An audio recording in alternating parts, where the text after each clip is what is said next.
As pessoas sempre viram Alejandro Mendoza como indestrutível, mas ninguém o reconheceria naquela noite. O CEO mais admirado da Espanha estava sentado em um banco coberto de neve, curvado, tremendo, segurando o celular como quem segura um corpo. A gravação de voz tocava pela 8ª vez. "Filho, onde você está?" Era o último pedido da mãe, e ele não atendeu.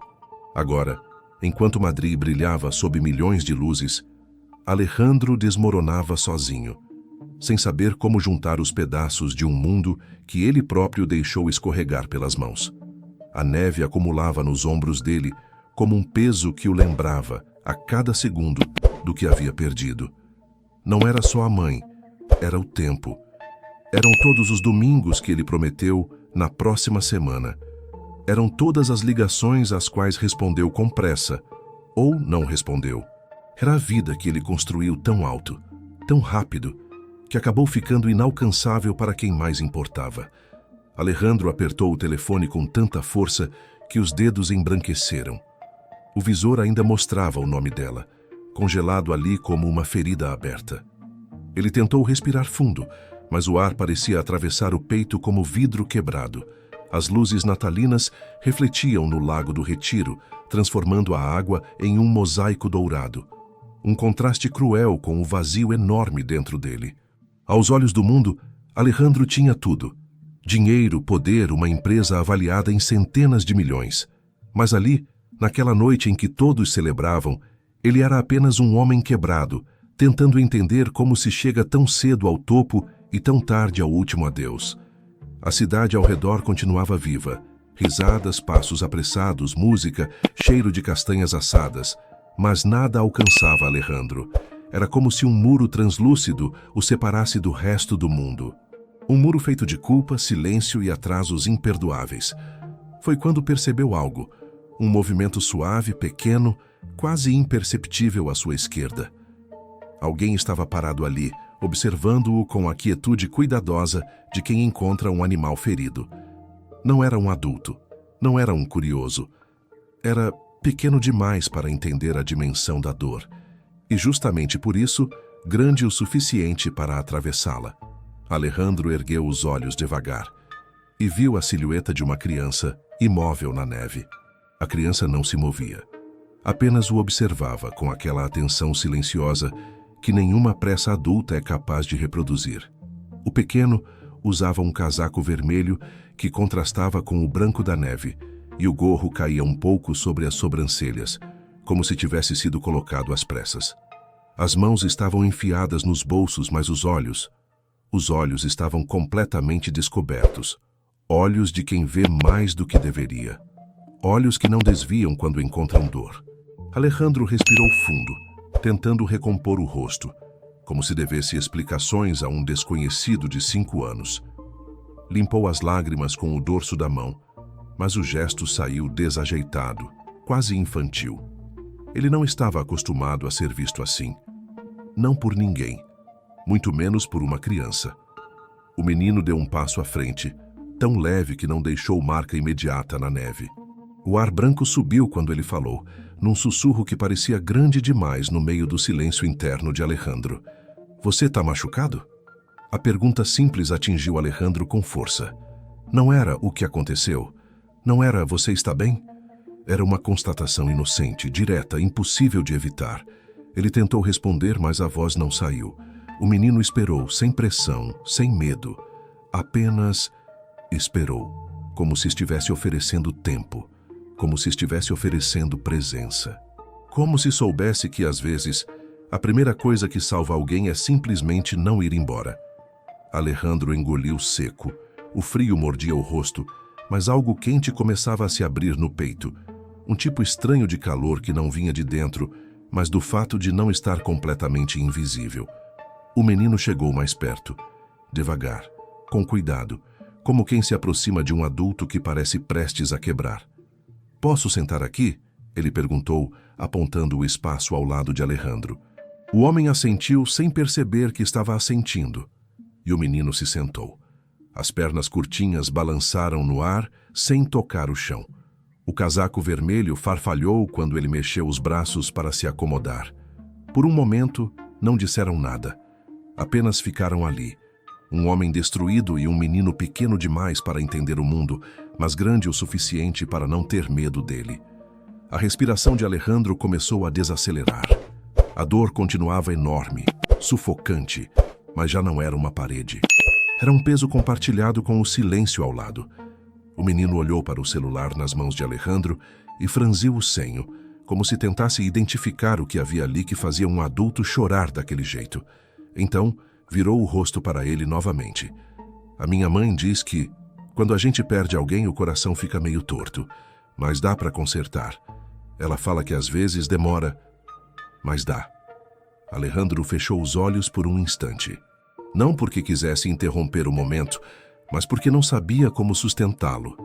Ele sentiu algo se partir de um jeito novo, não como quebra, mas como espaço.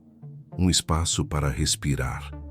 Quando abriu os olhos, percebeu que o menino estava olhando para trás, como se buscasse alguém. E no fundo do caminho, atrás das árvores iluminadas, uma figura adulta se aproximava em passos rápidos, segurando sacolas que balançavam com o vento. A silhueta ficou mais nítida conforme chegava perto. Um casaco azul claro, o rosto preocupado, os cabelos loiros escapando do gorro. E Alejandro, mesmo sem saber por quê, sentiu que aquela mulher carregava algo que ele não via há muito tempo. Um tipo de calma que não era a ausência de dor, era a coragem de seguir vivendo apesar dela. O menino sorriu quando a viu, e naquele instante, Alejandro não imaginava, mas estava prestes a conhecer a pessoa que mudaria tudo. A mulher se aproximava com passos firmes, o rosto tenso, o olhar grudado no menino sentado ao lado de Alejandro. Quando chegou perto o suficiente, chamou o nome dele numa mistura de alívio e bronca mal disfarçada. Mateu! O menino saltou do banco como se despertasse de um feitiço. Correu 2 passos até ela, mas então parou, virou-se para trás e apontou para Alejandro, como se precisasse apresentar um amigo novo. Alejandro tentou se endireitar, limpar o rosto, recuperar algum traço de dignidade. Mas Clara, ele ainda não sabia seu nome, mas a presença dela preenchia o ar. Percebeu tudo de imediato. As lágrimas, as mãos trêmulas, o celular apertado como se fosse a última coisa que o conectava ao mundo. Ela não perguntou o que havia acontecido. Apenas franziu o senho com um cuidado que Alejandro não via há muito tempo. Ele é seu amigo novo, disse Mateu, com a simplicidade indestrutível das crianças. Ele estava chorando. Completou como se essa fosse a informação mais importante do mundo. Clara encarou Alejandro por um instante, e naquele instante, Alejandro sentiu que ela estava vendo além do terno caro, além do homem público, além da postura que ele passara anos treinando. Ela via um homem quebrado. Ela via um filho. E então, aconteceu o que ele não esperava. Mateu se aproximou de novo, segurou a mão dele com naturalidade absoluta e disse: "Não fica sozinho. A mamãe sabe cuidar de quem está triste." Essas palavras não deveriam ter o poder que tiveram, mas tiveram. E foi aí, exatamente aí, que a rotina de Alejandro, ou o que restava dela, se rompeu para sempre. Esse foi o incidente. Um menino de 5 anos estendendo a mão para o homem que o mundo inteiro temia incomodar. Clara chamou o filho com mais firmeza, sem hostilidade, apenas tentando entender a situação. Alejandro finalmente conseguiu falar, mesmo com a voz ainda rouca. "Eu perdi alguém hoje." Ele não entrou em detalhes, não precisava. O silêncio entre eles se encarregou do resto. Clara assentiu, a expressão suavizando como quem reconhece uma dor familiar. Mas antes que ela pudesse responder ou se afastar, algo inesperado aconteceu. Algo que empurrou Alejandro para uma decisão que não pretendia tomar. Uma notificação vibrou no celular. Ele olhou por reflexo. Era uma mensagem do hospital. Uma mensagem automática. "Recordamos que o corpo deve ser retirado antes das próximas 24 horas. Ele sentiu o chão sumir. Sentiu a garganta fechar. Sentiu que, se tentasse levantar dali sozinho, não chegaria a lugar nenhum. Mateu viu o desespero estampado no rosto dele antes mesmo de Clara notar. "Mamãe, ele está piorando." Clara respirou fundo. Olhou para o filho. depois para Alejandro. E então fez algo que foi quase tão inesperado quanto as palavras do menino.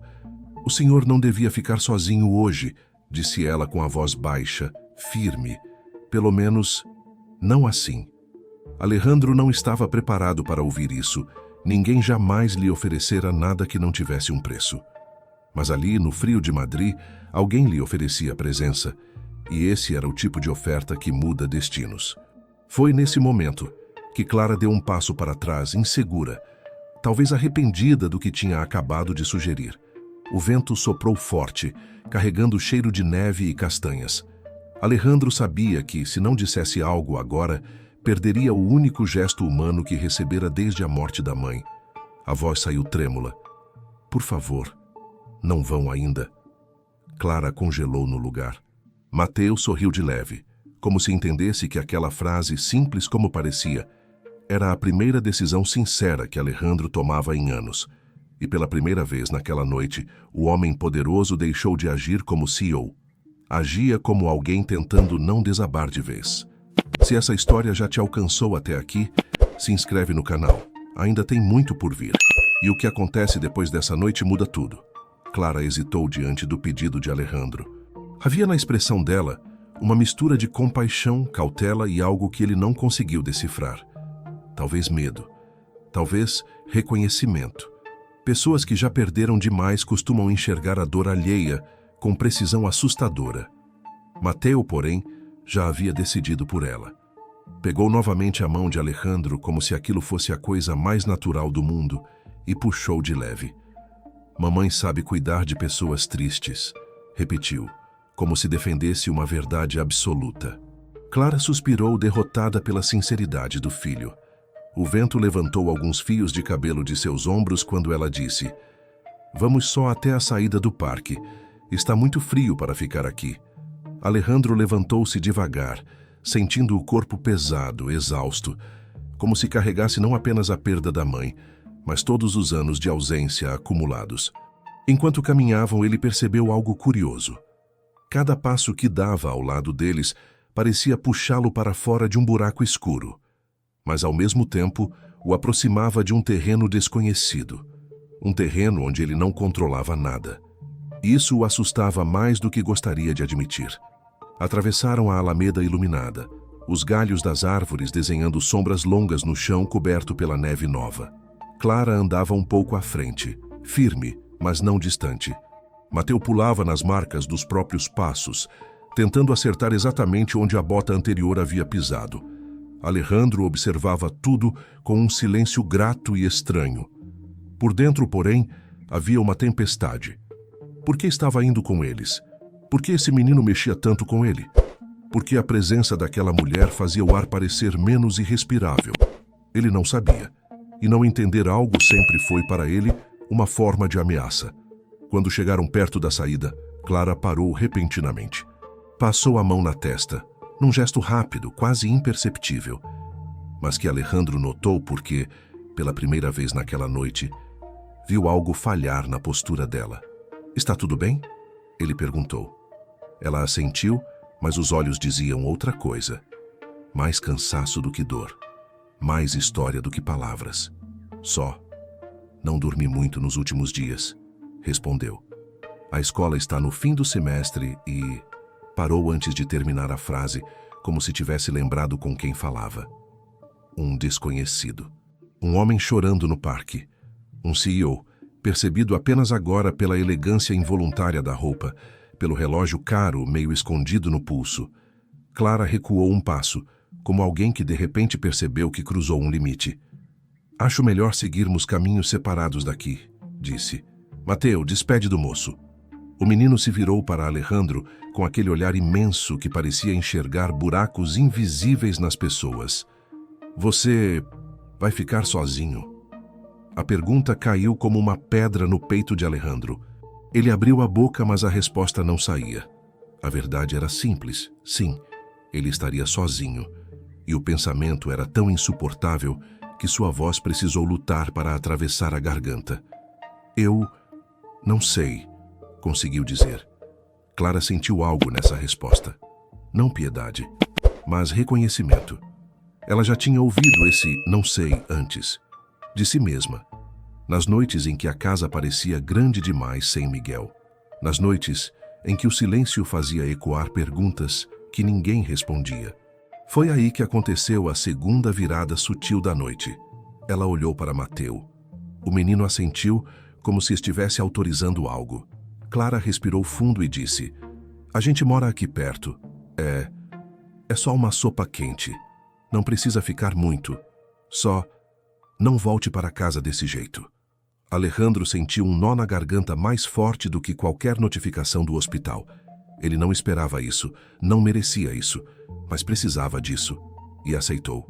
Enquanto caminhavam em direção às luzes do bairro, com a neve acumulando nos casacos, uma pergunta ecoava silenciosa dentro dele.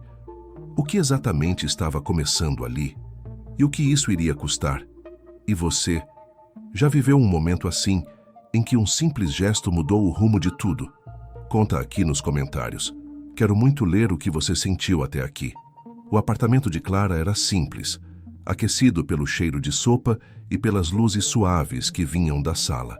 Alejandro entrou devagar, como quem pisa em terreno sagrado.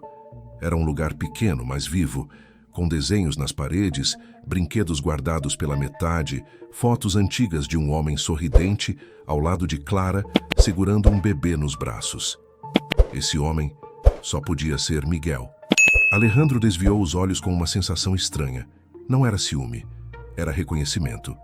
Reconhecimento do espaço que ele estava invadindo e do que ainda não tinha coragem de admitir. Ele queria pertencer a esse espaço. Clara colocou a sopa sobre a mesa, ajeitou o cabelo atrás da orelha e por um instante ele viu a exaustão escondida atrás de todas as gentilezas daquela noite. Eles comeram quase em silêncio, exceto por Mateu, que contava histórias com a naturalidade de quem desconhece que o mundo pode ruir de um segundo para o outro. Mas foi depois, quando Mateu adormeceu no sofá com um livro aberto no peito, que o ar pareceu mudar.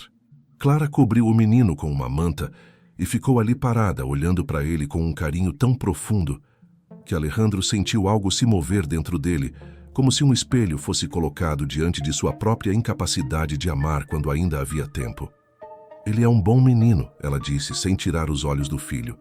"Às vezes, eu acho que ele me mantém inteira." Alejandro assentiu, mas o silêncio que se seguiu era pesado demais para permitir fuga. Ele sabia que precisaria dizer algo. Algo que estava preso na garganta desde a tarde. "Clara", ele começou, mas a voz falhou. "Eu não estive com minha mãe quando ela se foi." Ela se virou devagar e o olhar dela, calmo, profundo, lúcido, foi mais do que ele conseguiu sustentar. Alejandro só continuou falando porque, se parasse, desmoronaria. "Ela ligou para mim 4 vezes. Eu estava em uma reunião estúpida, uma aquisição que nem sei se quero mais. Eu coloquei o celular no silencioso. Dei instruções para ninguém me interromper. E quando atendi..." Ele respirou fundo, lutando com a própria voz. Já era tarde. Clara não respondeu de imediato. Apenas se aproximou um pouco, movida por um instinto que ela mesma talvez não entendesse. "Alejandro", ela murmurou. "Você não podia saber." Mas ele recuou um passo, e então outro, como se precisasse de espaço para despir a alma. "Eu podia sim." Ele pressionou a mão contra o peito, como se quisesse arrancar algo dali. "Eu só não quis ouvir. Eu achei que sempre haveria mais tempo, que eu podia adiar, que ela estaria lá quando eu finalmente decidisse voltar. Mas agora nada disso existe." A última palavra saiu num soluço bruto, e Clara sentiu o impacto como se tivesse sido atingida no próprio estômago. Ele não chorava, ele quebrava. O chão parecia desaparecer sob os pés de Alejandro. Ele levou a mão ao rosto, mas as lágrimas vieram com violência, como se anos inteiros de culpa e silêncio tivessem esperado justamente aquele momento. Aquele lar estranho, aquela mulher desconhecida, para finalmente arrebentar. Clara o segurou pelos ombros, não como quem consola, mas como quem impede alguém de cair. "Olha para mim", ela pediu baixinho. Ele tentou, e conseguiu. Pela primeira vez naquela noite, Conseguiu. Você não estava sozinho, ela disse. E não está agora. Essas palavras, essas poucas palavras, atingiram Alejandro com a força de uma absolvição, mas também com o peso de uma condenação. Ele percebeu, naquele exato instante, que não queria voltar para a vida que tinha antes. Essa era a virada. O ponto de não retorno. Se esse momento te arrepiou tanto quanto arrepiou a mim, deixa seu like agora. Isso mostra que você está sentindo essa história junto com a gente. Alejandro ficou ali, respirando como se cada inspiração precisasse atravessar o peso de anos acumulados. O choro não vinha mais como avalanche. Agora era um fio contínuo, silencioso, que descia pelo rosto marcado pelo frio. Clara manteve as mãos nos ombros dele por alguns segundos, até sentir que o pior daquela tormenta havia passado. Então, devagar, soltou-o. Não por distância, mas por respeito. O apartamento estava quieto. Apenas o som do relógio na parede, marcando segundos espaçados demais para quem sente a dor tão funda, e o leve ronco de Mateu dormindo no sofá, ainda abraçado ao livro. Alejandro enxugou o rosto com a manga, constrangido pela própria vulnerabilidade. Mas não havia vergonha no olhar de Clara, nenhum julgamento, só presença. Ele se afastou um pouco, ajeitando o casaco, como se tentasse recolher os fragmentos do homem que acreditava ter sido antes daquela noite. Mas não havia mais volta. Algo dentro dele tinha se movido, e agora era impossível fingir que não havia rachaduras. Desculpa, murmurou ele num fio de voz. Não peça desculpas por sentir, respondeu ela. O silêncio que veio depois não era duro. Era o silêncio de duas pessoas que reconhecem a dor uma da outra. Clara caminhou até a cozinha e encheu um copo d'água. Quando voltou, entregou-o a Alejandro com um gesto suave. Ele segurou o copo com ambas as mãos. Não pelo frio, mas porque precisava de algo concreto para ancorá-lo no presente. Você pode ficar aqui até se sentir melhor, disse ela. Não precisa decidir nada agora. Era curioso ouvir isso. Alejandro, acostumado a tomar decisões milionárias em minutos, nunca havia permitido que alguém decidisse por ele quando se tratava de cuidado. Mas ali, ele aceitou. Ele se sentou no tapete, perto do sofá onde Mateu dormia. Por algum motivo, a proximidade da criança o acalmava, como se a pureza daquele sono fosse um lembrete de que ainda existiam lugares seguros no mundo. Clara apagou as luzes mais fortes da sala e voltou a sentar-se perto dele, mas não muito perto. O suficiente para que ele soubesse que não estava sozinho, a distância exata para não invadir nada. Minha mãe, ele sussurrou olhando para o nada. Fale dela se quiser, disse Clara com a voz baixa, quase um convite.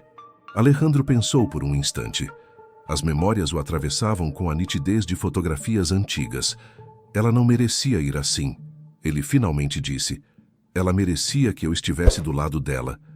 Ninguém merece ir sozinho, respondeu Clara. Eu sei. Ele olhou para ela, e só naquele momento percebeu a sombra por trás dos olhos dela. A marca silenciosa de alguém que também perdera uma parte essencial de si. Não precisaram falar sobre Miguel. A dor reconhece dor. O tempo passou sem pressa. Do lado de fora, a neve diminuía, e o vento arrastava flocos tardios pelas janelas. Dentro, a respiração de Mateu e o som tranquilo do aquecedor preenchiam o espaço. Alejandro sentiu o corpo pesar. Não era exaustão apenas física. Era como se a alma, depois de gritar por dentro durante anos, finalmente tivesse encontrado um lugar para descansar. Mesmo que por uma única noite. Clara percebeu isso. Alejandro, disse ela, de forma suave, quase maternal. Você precisa dormir um pouco. Ele abriu a boca para recusar, mas o argumento não veio. A verdade é que ele não lembrava a última vez em que alguém se preocupou com o seu descanso. Clara pegou uma manta dobrada e a colocou sobre os ombros dele. O gesto foi tão simples que o impacto veio como um segundo clímax, silencioso, mas profundo. Cuidado. Algo que ele não recebia há muito tempo. Ele encostou a cabeça no sofá, perto dos pés de Mateu, e deixou os olhos se fecharem. Não era paz, mas era um começo. Se essa parte tocou seu coração de verdade, você pode apoiar este trabalho com um Super Thanks ou se inscrever no canal para continuar caminhando com a gente nessas histórias tão intensas. Seu gesto faz toda a diferença. Os dias que se seguiram não foram fáceis. O luto não se tornava leve só porque alguém ofereceu abrigo por uma noite, e Alejandro sabia disso melhor do que ninguém. Mas algo naquela madrugada no pequeno apartamento de Clara e Mateu havia criado uma brecha. Uma fresta por onde um pouco de vida voltava a entrar. No funeral da mãe, ele não estava sozinho. Clara não prometeu ir, apenas apareceu. Chegou com um casaco claro, as mãos frias e os olhos atentos. Mateu segurava um desenho, um retrato torto de Alejandro e Carmen de mãos dadas, com o sol atrás. Um sol enorme, maior do que tudo na folha. O menino colocou o desenho sobre o caixão com a naturalidade de quem entrega uma flor. Depois disso, nada voltou a ser como antes. Alejandro não correu para o trabalho na manhã seguinte, nem no dia seguinte, nem no outro. Pela primeira vez em muitos anos, descobriu como era acordar sem alarme, sem reuniões, sem metas. Descobriu também como era vazio o silêncio de sua cobertura em Madrid, quando não havia ninguém para dividir esse silêncio com ele. Foi essa ausência que o fez enviar a primeira mensagem, depois a segunda, depois a terceira. E Clara respondeu todas. Eles não se tornaram íntimos de um dia para o outro. Não houve pressa. Mateu era sempre o ponto de encontro. O menino, com olhos atentos, sempre pronto para oferecer um pedaço de chocolate ou pedir ajuda para montar um castelo de blocos. Alejandro, que nunca soube o que fazer com crianças, se pegava ouvindo cada detalhe das histórias dele, como quem ouve instruções de sobrevivência. Com o tempo, Clara percebeu o que estava acontecendo. Aquele homem não estava apenas aprendendo a conviver com a perda. Ele estava reaprendendo a existir. E isso, por si só, já era uma forma de amor, ainda que ninguém ousasse chamar assim. Passaram-se meses, depois 1 ano. E foi curioso. Alejandro continuou morando no mesmo endereço, usando o mesmo terno, respirando o mesmo ar. Mas não era mais o mesmo homem. Algo dentro dele havia se reorganizado, não de modo perfeito, não sem cicatrizes, mas de um jeito mais verdadeiro. Era como se o relógio interno dele tivesse finalmente entendido que nada do que vale a pena na vida aceita ser adiado para amanhã. O mais bonito? Ele levava no bolso da carteira um papel dobrado várias vezes, o desenho de Mateu para sua mãe, o sol atrás, sempre atrás, iluminando mesmo quando ele esquecia de olhar para cima. E você que está aí, ouvindo essa história, talvez também conheça esse tipo de silêncio que pesa. Essa sensação de que algo importante ficou para trás, ou não recebeu o cuidado que merecia. Talvez você também carregue uma saudade que não sabe onde guardar. Se sim, respira um pouco. A humanização começa por aí. Às vezes, tudo o que alguém precisa é de um lugar para sentar e ser visto. Às vezes é só uma frase dita por alguém inesperado. Às vezes é um gesto pequeno, como oferecer uma sopa quente. E isso basta para reordenar o que estava tentando se quebrar por dentro. Nem todo recomeço é barulhento. Alguns são feitos de passos pequenos, quase invisíveis, mas verdadeiros. E se você ficou até aqui, é porque essa história encontrou algo dentro de você. E isso significa muito. Obrigado por assistir até o fim. Se quiser apoiar histórias como esta, você pode deixar um Super Thanks ou se inscrever no canal para continuar caminhando com a gente. E se essa história falou com a sua alma, tem outro vídeo te esperando logo aqui. Talvez ele também te encontre onde você estiver.